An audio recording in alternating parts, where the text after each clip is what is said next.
कुरुक्षेत्र के युद्ध स्थल में सैन्य निरीक्षण। धृतराष्ट्र ने कहा, हे संजय, धर्म भूमि कुरुक्षेत्र में युद्ध की इच्छा से एकत्र हुए मेरे तथा पांडु के पुत्रों ने क्या किया? संजय ने कहा, हे राजन, पांडु पुत्रों द्वारा सेना की व्यूह रचना देखकर राजा दुर्योधन अपने गुरु के पास गया और उसने ये शब्द कहे, हे आचार्य, पांडु पुत्रों की विशाल सेना को देखें, जिसे आपके बुद्धिमान शिष्य द्रुपद के पुत्र ने इतने कौशल से व्यवस्थित किया है। इस सेना में भीम तथा अर्जुन के समान युद्ध करने वाले अनेक वीर धनुर्धर हैं, यथा महारथी युयुधान, विराट तथा द्रुपद। इनके साथ ही धृष्टकेतु, चेकितान, काशीराज, पुरुजित, कुंती भोज तथा शैप्य जैसे महान शक्तिशाली योद्धा भी हैं।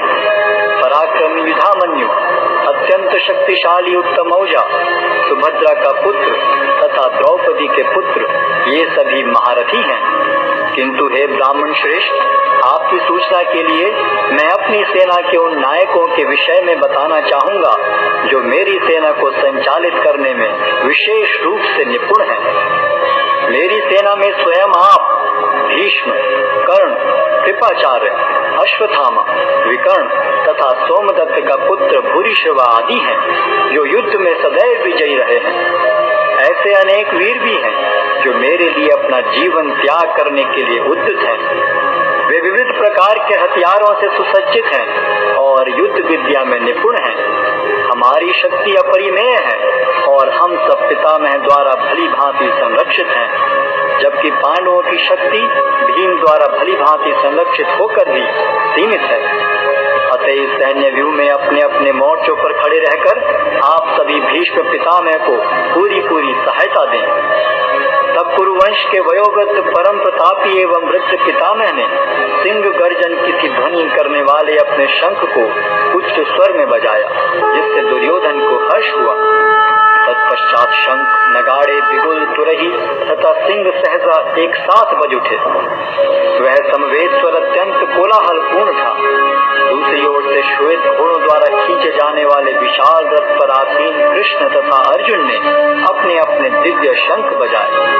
भगवान कृष्ण ने अपना पांचजन्य शंख बजाया, अर्जुन ने देवदत्त शंख तथा अति भौजी एवं अति मानवीय कार्य करने वाले भीम ने पौंड नामक भयंकर शंख बजाया। हे राजन, कुंती पुत्र राजा युधिष्ठिर ने अपना अनंत विजय नामक शंख बजाया तथा नकुल और सहदेव ने सुघोष एवं मणिपुष्पक शंख बजाए। महान धनुर्धर काशीराज, परम योद्धा शिखंडी, धृष्टद्युम्न, विराट, अजय सात्यकी, द्रुपद, द्रौपदी के पुत्र तथा सुभद्रा के महाबाहु पुत्र आदि सबों ने अपने अपने शंख बजाए। इन विभिन्न शंखों की ध्वनि कोलाहलपूर्ण बन गई, जो आकाश तथा पृथ्वी को शब्दायमान करती हुई इस राष्ट्र के पुत्रों के हृदय को विदीर्ण करने लगी। उस समय हनुमान से अंकित ध्वजा लगे रथ पर आसीन पांडु पुत्र अर्जुन अपना धनुष उठाकर तीर चलाने के लिए उद्यत हुआ। हे राजन, धृतराष्ट्र के पुत्रों को व्यूह में खड़ा देखकर अर्जुन ने श्री कृष्ण से ये वचन कहे। अर्जुन ने कहा, हे अच्युत, कृपा करके मेरा रथ दोनों सेनाओं के बीच ले चलें, जिससे मैं यहाँ उपस्थित युद्ध की अभिलाषा रखने वालों को और शस्त्रों की इस महान परीक्षा में जिनसे मुझे संघर्ष करना है उन्हें देख सकूं। मुझे उन लोगों को देखने दीजिए जो यहाँ पर धृतराष्ट्र के दुर्बुद्धि पुत्र दुर्योधन को प्रसन्न करने की इच्छा से लड़ने के लिए आए हुए हैं। संजय ने कहा, हे भरतवंशी, अर्जुन द्वारा इस प्रकार संबोधित किए जाने पर भगवान कृष्ण ने दोनों दलों के बीच में उस उत्तम रथ को लाकर खड़ा कर दिया। भीष्म, द्रोण तथा विश्व भर के अन्य समस्त राजाओं के सामने भगवान ने कहा कि हे पार्थ, यहाँ पर एकत्र सारे कुरुओं को देखो। अर्जुन ने वहां पर दोनों पक्षों की सेनाओं के मध्य में अपने चाचा ताऊओं, पितामहों, गुरुओं, मामाओं, भाइयों, पुत्रों, पौत्रों, मित्रों, ससुरों और शुभ चिंतकों को भी देखा। जब कुंती पुत्र अर्जुन ने मित्रों तथा संबंधियों की इन विभिन्न श्रेणियों को देखा तो तो वह करुणा से अभिभूत हो गया और इस प्रकार बोला। अर्जुन ने कहा, हे कृष्ण, इस प्रकार युद्ध की इच्छा रखने वाले अपने मित्रों तथा संबंधियों को अपने समक्ष उपस्थित देखकर मेरे शरीर के अंग कांप रहे हैं और मेरा मुख सूखा जा रहा है। मेरा सारा शरीर कांप रहा है, मेरे रोंगटे खड़े हो रहे हैं, मेरा गांडीव धनुष मेरे हाथ से सरक रहा है और मेरी त्वचा जल रही है। मैं यहाँ अब और अधिक खड़ा रहने में असमर्थ हूँ। मैं अपने को भूल रहा हूँ और मेरा सिर चकरा रहा है। हे कृष्ण, मुझे तो केवल अमंगल के कारण दिख रहे हैं। हे कृष्ण, इस युद्ध में अपने ही स्वजनों का वध करने से न तो मुझे कोई अच्छाई दिखती है और न मैं उससे किसी प्रकार की विजय, राज्य या सुख की इच्छा रखता हूँ। हे गोविंद, हमें राज्य, सुख अथवा इस जीवन से क्या लाभ, क्योंकि जिन सारे लोगों के लिए हम उन्हें चाहते हैं वे ही इस युद्ध भूमि में खड़े हैं। हे मधुसूदन, जब गुरुजन, पितृगण, पुत्रगण, पितामह, मामा, ससुर, पौत्रगण, साले तथा अन्य सारे संबंधी अपना अपना धन एवं प्राण देने के लिए तत्पर हैं और मेरे समक्ष खड़े हैं, तो फिर मैं इन सबको क्यों मारना चाहूंगा, भले ही वे मुझे क्यों न मार डालें। हे जीवों के पालक, मैं इन सबों से लड़ने को तैयार नहीं, भले ही बदले में मुझे तीनों लोग क्यों न मिलते हों। इस पृथ्वी की तो बात ही छोड़ दें। भला धृतराष्ट्र के पुत्रों को मारकर हमें कौन सी प्रसन्नता मिलेगी। यदि हम ऐसे आतताइयों का वध करते हैं तो हम पर पाप चढ़ेगा। अतः यह उचित नहीं होगा कि हम धृतराष्ट्र के पुत्रों तथा उनके मित्रों का वध करें।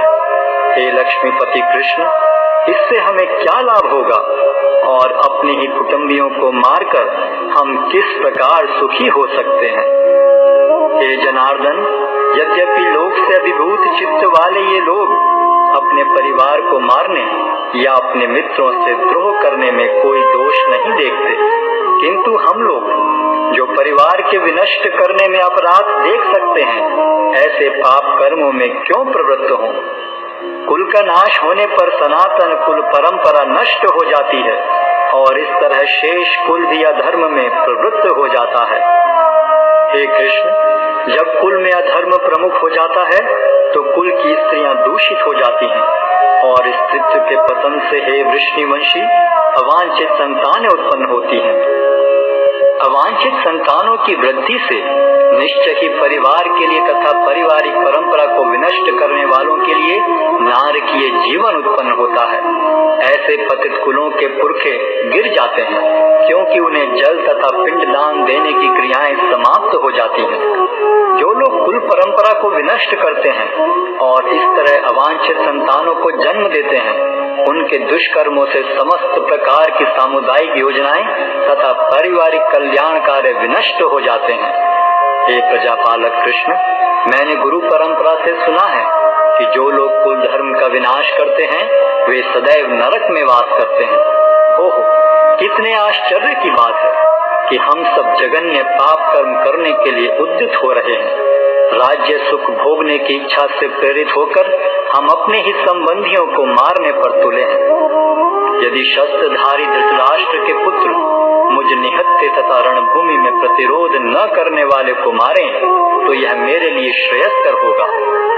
संजय ने कहा, युद्ध भूमि में इस प्रकार कहकर अर्जुन ने अपना धनुष तथा बाण एक ओर रख दिया और शोक संतप्त चित्त से रथ के आसन पर बैठ गया।